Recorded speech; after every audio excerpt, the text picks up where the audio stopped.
Netanyahu ഇന്ന് പൊതുമധ്യത്തിൽ പ്രത്യക്ഷപ്പെട്ടിരുന്നു. അദ്ദേഹം സംസാരിച്ചു.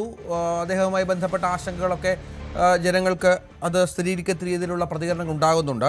ഡീഗോ ഗാർഷ്യയിലേക്ക് ആക്രമണം നടത്തിയ പശ്ചാത്തലത്തിൽ കൂടുതൽ ദൂരപരിധിയിൽ പ്രഹരമേൽപ്പിക്കാൻ ഇറാൻ സജ്ജമായിട്ടുണ്ട്. സംശയമില്ല, അത് ആശങ്കയുണ്ടാക്കുന്നുണ്ട്. ഇന്ത്യൻ മഹാസമുദ്രത്തിലേക്കും യുദ്ധം വ്യാപിക്കുന്നുവെന്ന വിവരം ചെറിയ പ്രശ്നമല്ല. കാരണം നമുക്കറിയാം അതൊക്കെ വളരെ തന്ത്രപ്രധാനമായ മേഖലകളാണ്. മനു, ഇവിടെ യൂറോപ്യൻ രാജ്യങ്ങളെ വരെ ഇറാൻ ആക്രമിക്കാൻ സാധ്യതയുണ്ട് എന്നുള്ള നെതന്യാഹുവിൻ്റെ പരാമർശവും ഗൗരവതരമാണ്. അതായത് അന്തം വിട്ട ഒരു രാജ്യം എന്തും ചെയ്യുമെന്ന് പറയുന്നത് പോലെ ഇത്തരത്തിൽ അമേരിക്കയോ ഇസ്രായേലോ വീണ്ടും ആക്രമണം തുടർന്നാൽ ഗൾഫ് കൺട്രീസിനെ മാത്രമല്ല മറ്റു മേഖലകളിലേക്കും വ്യാപിപ്പിച്ചേക്കാമെന്നുള്ള സൂചനകൾ തരികയാണ് ഇറാൻ. ഇറാൻ രണ്ട് തരത്തിലാണ് ഇറാൻ ഈ ഘട്ടത്തിൽ പ്രതികരിക്കുന്നത്. ഒന്ന്, ഇറാൻ പ്രസിഡന്റ് അവരുടെ സഹോദര രാജ്യങ്ങൾക്ക് നേരെ നടന്ന ആക്രമണത്തിൽ ക്ഷമാപണം നടത്തുന്നു. അമേരിക്കൻ കേന്ദ്രങ്ങളെ മാത്രം ലക്ഷ്യം വെച്ചാണ് തങ്ങളുടെ ആക്രമണമെന്ന് തുടരെ പറയുന്നു, ക്ഷമാപണം നടത്തുന്നു. അതൊക്കെ ശരി തന്നെ. പക്ഷേ മറുവശത്ത് ഈ ടിറ്റ് ഫോർ ടാറ്റ് എന്ന തരത്തിൽ അത് ഒരു കൃത്യമായ ഒരു ആക്രമണം മറുപടി എല്ലാ ഘട്ടങ്ങളിലും കൊടുക്കുന്നു. മറ്റൊന്ന് രഞ്ജിത്ത്, ഇവിടെ നമ്മൾ ശ്രദ്ധിക്കേണ്ടത് ഹെസ്ബുള്ള ഇറാനെ പിന്തുണച്ചുകൊണ്ട് നിരന്തരമായി ഈ യുദ്ധമുഖത്തുണ്ട്. ഹെസ്ബുള്ള ഇന്ന് വ്യക്തമാക്കിയിട്ടുള്ളത് അവരുടെ സദേൺ ലെബനനിലേക്ക് ഇസ്രായേൽ ആക്രമണം നടത്തി.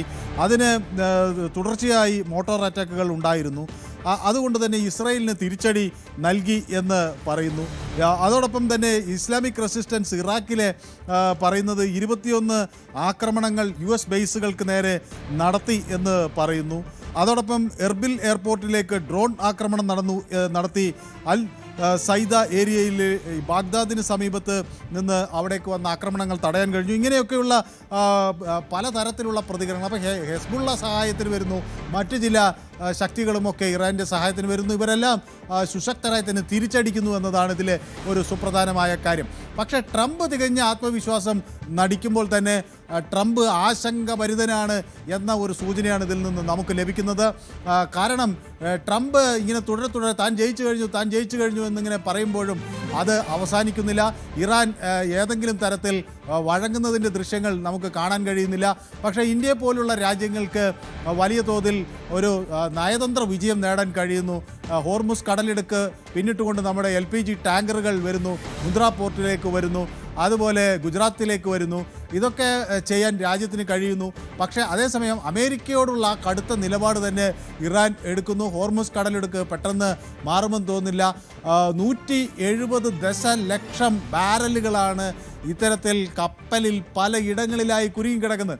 ഇതെല്ലാം മനു 50% ഈ യുദ്ധം ആരംഭിച്ച ശേഷം എണ്ണവിലയിൽ വർധനമുണ്ടായത്.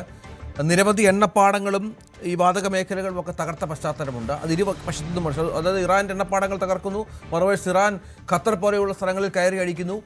ഈ ആഗോള തലത്തിൽ ഇനിയും അഭിമുഖീകരിക്കാൻ പോകുന്ന പ്രധാന പ്രശ്നം ദീർഘകാലത്തേക്ക് നമ്മൾ ഫേസ് ചെയ്യാൻ പോകുന്ന പ്രധാന പ്രശ്നം എണ്ണയുടെ ലഭ്യതക്കുറവാണ്. ഖത്തർ തന്നെ പറയുന്നത് 18% തങ്ങളുടെ കയറ്റുമതിക്കുള്ള എണ്ണ നശിച്ചു കഴിഞ്ഞു ഇതിനകം തന്നെ. അത് സംഭവിപ്പിക്കാൻ പോകുന്നത് ലോകരാജ്യങ്ങളെ ആഗോളതലത്തിൽ വ്യാപിക്കുന്ന വിധത്തിലുള്ള പ്രശ്നങ്ങളിലേക്കാണ്. എണ്ണവില ഉടനെയൊന്നും കുറയാനുള്ള സാധ്യതകളും നമുക്ക് മുന്നിൽ കാണാൻ സാധിക്കില്ല.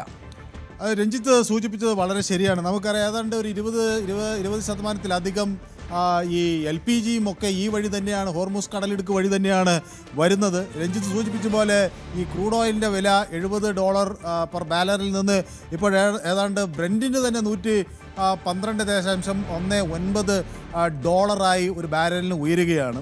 അപ്പോൾ ഇത് വളരെ ശക്തമായ ഒരു വിലക്കയറ്റം എന്ന് തന്നെ പറയാം. ഇന്ത്യയൊക്കെ ഇത് വലിയ ഗൗരവത്തിലെടുക്കുന്നു. രഞ്ജിത്ത് നേരത്തെ സൂചിപ്പിച്ചതുപോലെ പ്രധാനമന്ത്രി നരേന്ദ്രമോദിയുടെ നേതൃത്വത്തിൽ ഇന്ന് മുതിർന്ന മന്ത്രിമാർ, പ്രത്യേകിച്ച് രാജ്നാഥ് സിംഗ്, അതുപോലെ ശിവരാജ് സിംഗ് ചൗഹാൻ, ജയശങ്കർ, നിർമ്മല സീതാരാമൻ, JP നദ്ദ, പീയൂഷ് ഗോയൽ തുടങ്ങിയുള്ള മന്ത്രിമാർ, അശ്വിനി വൈഷ്ണവ് എല്ലാം തന്നെ ഈ ഒരു ഉന്നതതല യോഗം ഇന്ന് ചേർന്ന് ഇന്ത്യയിലെ സാഹചര്യങ്ങൾ വിലയിരുത്തുകയാണ്. ഈ യോഗത്തിൽ സർബാനന്ദ സോനോവാൾ ഈ തുറമുഖ മന്ത്രി എന്ന നിലയിൽ പങ്കെടുക്കുന്നു. അതുപോലെ ഊർജ്ജമന്ത്രി എന്ന നിലയിൽ മനോഹർ ലാൽ ഖട്ടാറും, അതുപോലെ ഭക്ഷ്യസുരക്ഷാ മന്ത്രി എന്ന നിലയിൽ പ്രഹ്ലാദ് ജോഷിയും ഒക്കെ അവിടെ ഉണ്ട്. ഒപ്പം തന്നെ ഈ രാംമോഹൻ നായിഡു സിവിൽ ഏവിയേഷൻ മന്ത്രിയുണ്ട്. അജിത് ദോവൽ പങ്കെടുക്കുന്നുണ്ട്. ഹർദീപ് സിംഗ് പൂരി പെട്രോളിയം മന്ത്രി സ്വാഭാവിക യോഗത്തിൻ്റെ ഭാഗമാണ്. PK മിശ്ര, ശക്തിദാസ് ശക്തികാന്ത് ദാസ് തുടങ്ങിയ പ്രധാനമന്ത്രിയുടെ 2 പ്രിൻസിപ്പൽ സെക്രട്ടറിമാർ ഒക്കെ ഈ യോഗത്തിൽ പങ്കെടുത്ത് വളരെ കൂലങ്കഷമായി നമ്മുടെ സാഹചര്യം പരിശോധിക്കുകയാണ്. രാജ്യം ഏത് തരത്തിൽ ഈ പ്രതിസന്ധി അതിജീവിക്കുന്നു. ഇത് ഇന്ത്യയുടെ മാത്രം കാര്യമല്ല, ഇത് ലോകമെമ്പാടുമുള്ള രാജ്യങ്ങൾ സമാനമായ രീതിയിൽ ഈ വെസ്റ്റ് ഏഷ്യൻ ക്രൈസിസിനെ ഉറ്റുനോക്കുന്നു. ഇത് ഏത് തരത്തിലുള്ള ഒരു ഊർജ്ജ പ്രതിസന്ധി ലോകത്തിന് വരുത്തുമെന്നത് സംബന്ധിച്ച് ആശങ്ക നിലനിൽക്കുന്നു. ഇത് ഇറാനെ പെട്ടെന്ന് അങ്ങനെ ഭയപ്പെടുത്തി കീഴ്പ്പെടുത്താനാകും എന്ന് ഇപ്പോൾ ഈ ഘട്ടത്തിൽ നമുക്ക് കരുതാനാവില്ല. F-15 വിമാനം ഒന്ന് അടിച്ച് താഴെയിട്ടു എന്നാണ് ഇറാൻ്റെ ഇന്ന് പ്രഖ്യാപനം. അമേരിക്കയുടെ F-15 വിമാനം ആക്രമിച്ച് താഴെയിടുക എന്നത് അത്ര എളുപ്പമുള്ളൊരു കാര്യമല്ല. അത് തങ്ങൾക്ക് കഴിഞ്ഞു എന്നാണ് ഈ റവല്യൂഷണറി ഗാർഡ്സിൻ്റെ IRGC നേതൃത്വം പറയുന്നത്.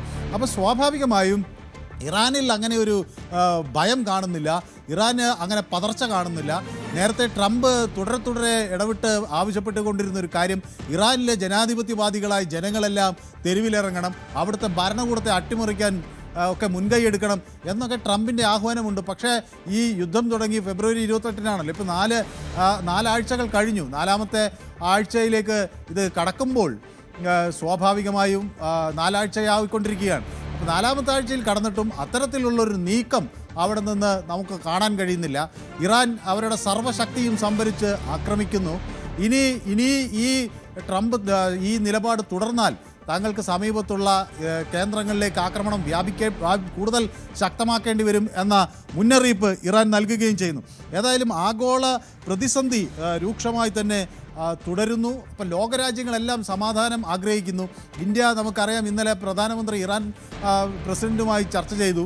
അതുപോലെ വിദേശകാര്യമന്ത്രി അവിടെ അബ്ബാസ് അരാങ്ചിയുമായും ചർച്ച ചെയ്തു. ജയശങ്കർ ഈ പശ്ചിമേഷ്യൻ സാഹചര്യമൊക്കെ ചർച്ച ചെയ്ത് സമാധാനത്തിലേക്ക് വരണം എന്നൊരാവശ്യം മുന്നോട്ട് വയ്ക്കുന്നുണ്ട്.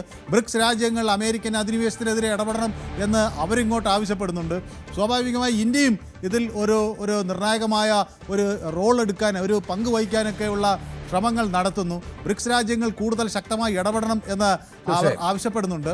അപ്പോൾ ഇത് ഏത് തരത്തിൽ പരിഹരിക്കാനൊക്കെ ശ്രമം തീർച്ചയായും അതുകൊണ്ട് അവിടെയാണ് എന്തും തൻ്റെ പരിധിക്ക് വരും എന്ന ആത്മവിശ്വാസത്തിലുണ്ടായിരുന്ന, ഏത് യുദ്ധവും തീർക്കാൻ തനിക്ക് പ്രാപ്തിയുണ്ട് എന്ന് പറഞ്ഞിരുന്ന, ഞങ്ങൾക്ക് ഒറ്റയ്ക്ക് മതി ലോകത്ത്, ഞങ്ങൾ ലോകത്തിലെ ഏറ്റവും വലിയ സാമ്പത്തിക ശക്തിയാണ്, ഞങ്ങളുടെ കൂടെയുള്ള ആളുകൾ പോലും സഹായിച്ചില്ലെങ്കിൽ പോലും ഞങ്ങൾ വിജയിക്കുമെന്ന് ആത്മവിശ്വാസം പ്രകടിപ്പിക്കുകയും അതനുസരിച്ച് മുമ്പോട്ട് പോവുകയും പല രാജ്യങ്ങളുടെയും യുദ്ധത്തിനെതിരെ എന്ന് പറയുമ്പോഴും നമുക്കറിയാം പല യുദ്ധങ്ങളിലും കാർമ്മികത്വം വഹിക്കുന്ന ട്രംപിന് അടിതെറ്റുന്നത് ഇറാനെ 3 ആഴ്ച കൊണ്ട് തീർക്കുമെന്ന് പറഞ്ഞ ട്രംപാണ് ഇപ്പോൾ മറ്റ് രാജ്യങ്ങളുടെ സഹായം കൂടി അഭ്യർത്ഥിച്ചുകൊണ്ട് യൂറോപ്യൻ രാജ്യങ്ങളുടെ സഹായം വേണം എന്ന് പറയുന്നു. തങ്ങൾക്കൊപ്പം നിൽക്കുന്ന മറ്റ് സഖ്യകക്ഷികളോട് പറയുന്നു ഹോർമൂസിലടക്കം പാത പൂർണ്ണമായും തുറന്നു കൊടുക്കാൻ ഇടപെടണമെന്ന് പറയുന്നു. ഞങ്ങൾ ഒറ്റയ്ക്ക് വിചാരിച്ചതെല്ലാം സാധിക്കുമെന്ന് പറഞ്ഞ ട്രംപിന് ഇസ്രായേലിനെ പോലും വിലക്കേണ്ടി വരുന്ന പശ്ചാത്തലമാണ് ഈ വാതകപ്പാടങ്ങളും മറ്റും ആക്രമിക്കുന്ന കാര്യത്തിലും മറ്റും. അങ്ങനെ ട്രംപിന് അടിതെറ്റുന്ന കൂടുതൽ വാർത്തകൾക്ക് News 18 Keralam YouTube channel subscribe ചെയ്യുക.